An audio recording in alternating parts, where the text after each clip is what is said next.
Hey everyone, GaminTank here, and in honor of the sadistic event, Review a Bad Game Day, I'm going to review one of the earliest games that I thought sucked. And by that I mean, when I was a kid, I thought this game sucked when I first played it. And that is the Dukes of Hazzard Race for Home on the Game Boy Color.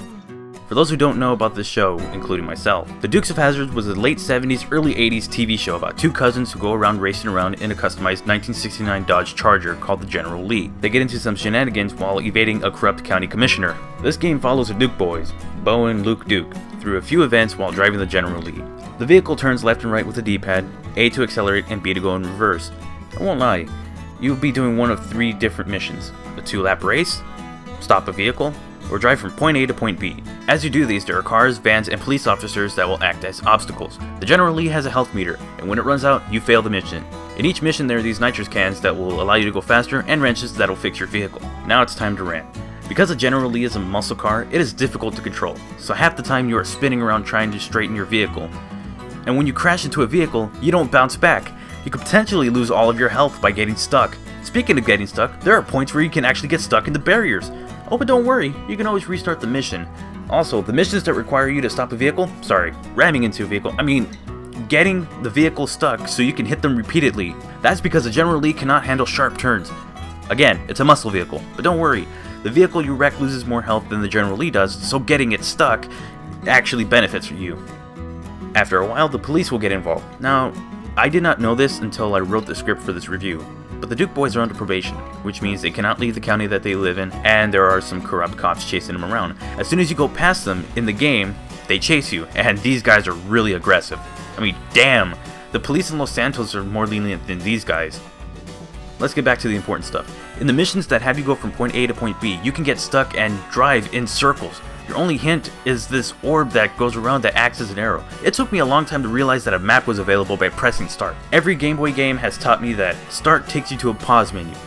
It might be the fact that I discovered this 4 missions into the game, but this still annoyed me. I figured select would be the map, but it's not. Did you know you can have weapons? Yeah, me neither. Before I continue, I must bring up even more from the TV show. Since they're under probation, they can't really carry firearms, guns, shotguns, etc. I bring this up because there are these barriers that can only be destroyed by explosive arrows. That's right. To use these arrows, you have to collect them, and then you have to press select. I thought this was some random unrealistic item that was thrown into the game, but no, it's in the TV series. They were the closest thing to a gun that the Duke boys can use within the terms of their probation. How am I supposed to know that you need to get these arrows and blow up barriers? Even worse, there's a mission that has hidden arrows, so if you can't find it, look in the barn. When driving to the fairgrounds to sign up for the race, drive through the barn.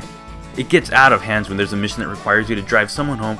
You need to destroy barriers, avoid a van, and I just couldn't do it. By now this game has pissed me off so much that I just didn't care about the rest of the game. I got the info that I needed. The graphics are bad. Normally I can say that there's something that I liked, but no, it looks like garbage. Even the cutscenes are horrendous. Why would you half-ass the job of adding pictures in? Oh yeah, you will see 2 pictures so many times. The mission complete screen that has the General Lee making the infamous jump over a ditch whether there's water in it or not. No matter what mission you pass, no matter where it ends, you will always see this damn screen at the end of it.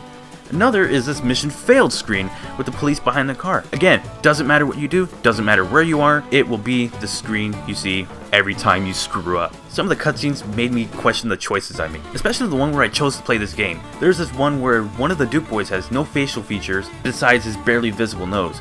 Another is where you see Daisy Duke and... is she shirtless?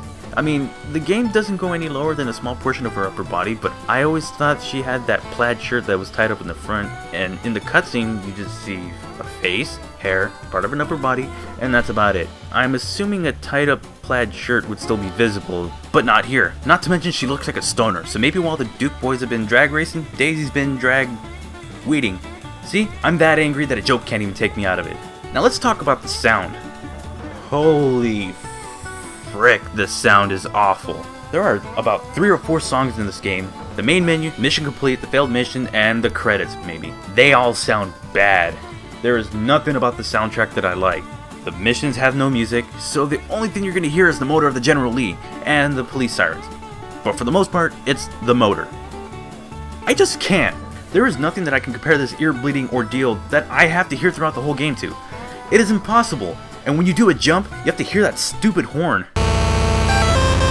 In conclusion, screw this crappy game. The controls are bad, the art is worse than the half-assed Microsoft Paint drawing of the stick figure, and the music is worse than nails on a chalkboard. There is not a redeeming quality or feature. It did bring in some things of the TV show, but still, screw this game. I hope you enjoyed this review and this sick and twisted day. I'm gonna go play something fun.